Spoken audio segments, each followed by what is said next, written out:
You can always count on the idiots at Fox News to try to explain away anything Donald Trump does. Listen to this stupid conversation this morning on Fox and Friends. There's an item in the New York Post that we all have in front of us. It's an exclusive story, and it talks about how with these 104% tariffs that went into effect, we think that China is going to have to pay for it, but it tells a story of a special needs toy importer.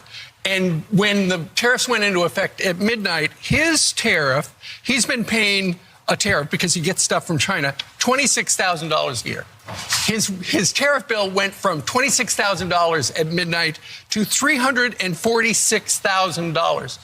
And that's money he's going to have to come out of his pocket. It sounds like he's going to have to go ahead and close down part of his business. He tried to make the toys in the United States, but the tariff on that, his most popular item, went from $0 to $17 at midnight. And what he told the New York Post is people don't understand the tariff situation. They think just foreign countries are paying for the tariffs. That's not true. Half of the tariffs are being paid for by U.S.-based companies. Yeah. So when you look at the big numbers and they look good, just remember that according to this guy, half of the small businesses and half of the tariffs are being paid by Americans. I'm sorry, did they actually say that this guy said that tariffs are being paid by Americans? But I thought dumbass Donald Trump told us nobody here was going to pay for it. These people are nuts. Lawrence B. Jones is sitting there saying, well, I think the elites have had it so well, but Trump, we just have to just let things just happen and calm down, and it's going to work out for the American worker. The hell are you talking about? It's insane. It's absolutely insane. My panel, Andrew Clark, managing partner, District Legal Group, joining us from D.C. Joy Cheney, founder of Joy Strategies out of D.C. Michael Imhotep, host African History Network show out of Detroit. Glad to have all three of you here. I sit here, Andrew, and these people, they talk, and stupid stuff comes out. They lie. They're not being honest. Every now and then, they occasionally will actually speak the truth. You have Steve Doocy, who's sitting there. Again, truly one of the dumbest people. You know it's something when you're Steve Doocy and you're one of the dumbest people on TV, and you end up looking like a Rhodes Scholar when Sean Hannity's fiance, Ainsley Earnhardt, and that idiot Brian Kilmeade are sitting right next to you. That is an incredible feat by itself. But they sit here and they go through this stuff and they lie. And literally, the people who are watching are like, well, they said things are going to be okay, so they're going to be okay. They are all liars. Yeah, the crazy thing about these tariffs, and something that I can't understand, is they keep trying to talk about they're bringing back these manufacturing jobs. What manufacturing jobs are they bringing back? Over in China, they're making $5.31 an hour in these factories. How can we compete with that? Even with 100% tariff, 125% tariff, how can we compete with $5.31 on a tariff? So per hour. So I just don't understand what the logic is behind it, because the only people that are clearly going to suffer are the American people. When we go into the grocery stores, when we have our small business closing, and the only thing that we can do is go to these big box retailers who are going to be able to set whatever price they want for things, right? Because they're not going to absorb the prices.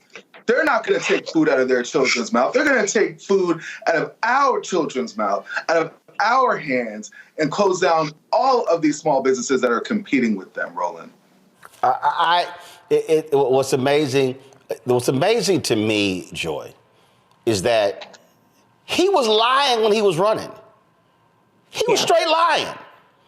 And these idiots actually fell for it. Donald Trump had to go home and go, because he wasn't talking to Melania because she don't talk to him. So he was probably talking to one of his aides who said, couldn't you actually believe these dumbasses believe the lies that I sold them on?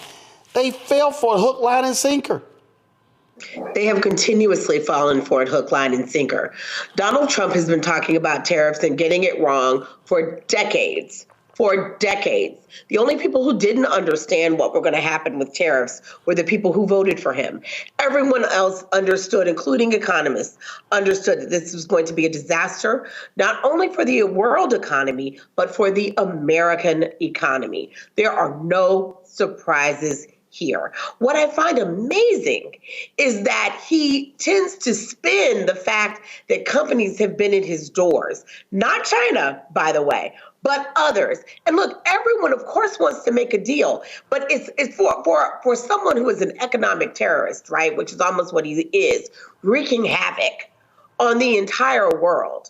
Of course, people are willing to come to you and wanting to negotiate, but he is in a desperate position. He needs them to negotiate because it's his people who are knocking on his door and saying, this is not what we thought we voted for. You are messing up. And by the way, when I say his people, I don't mean the rank and file people who voted for him.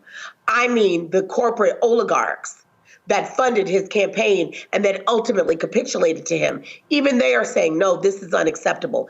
The stock market is saying this is unacceptable and telling him in real time. So he is panicked. He is afraid. He sounded panicked and afraid. He did not sound strong. He sounded what he is, understanding that he's bit off more than he can chew, that people are not, the countries that he wants to have coming to him are not, that they are engaging in a war with him. They have the backing of their own people to do so. He doesn't have the backing of his people to do so. So Donald Trump is the major loser here. But the biggest loss is going to be felt by small business owners and about American workers.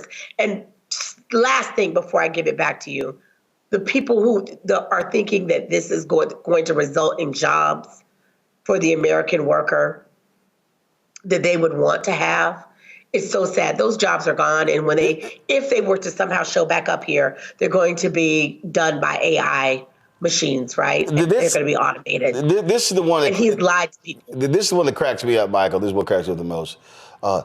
They're all calling and kissing my ass. No, they're not. and if they were, you would not have bent over. Well, why would a 78-year-old man brag about people kissing his ass? There's something wrong with this guy. I'm serious. There's something wrong with this guy. This is the same guy paid $130,000 for Stormy Daniels to keep quiet about him having sex with her. This is the same guy. But, number one, it's a number of things on this, and I read the article today from the New York Times, sell-off in U.S. bonds and dollar raises questions about safe haven status because the overnight markets, China and Japan were dumping U.S. Treasury bonds, which are looked at as a safe haven. Today at the press conference, when you had Treasury Secretary Bessent and also you had Caroline Leavitt, one thing that did not come up was factory jobs coming back and companies building factories here in the U.S. because nothing that they said today would make companies want to invest in building new factories because it takes about 2.5 years to 4 years to really build a factory. OK, and then the other thing is what happens after the 90 days? What happens after the 90-day pause on the tariffs? Now, if he's such a good negotiator, why didn't he announce any deals that have been struck so far with any of these 75 countries? OK, the whole thing is ridiculous. What really set it off today, Roland, is that Goldman Sachs around 1 p.m. today upgraded the probability of a recession to 65%.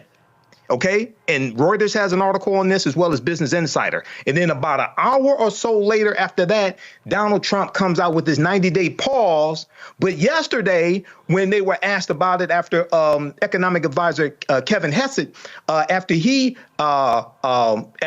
it was kind of presented that he said something like that. We saw a uptick in the market.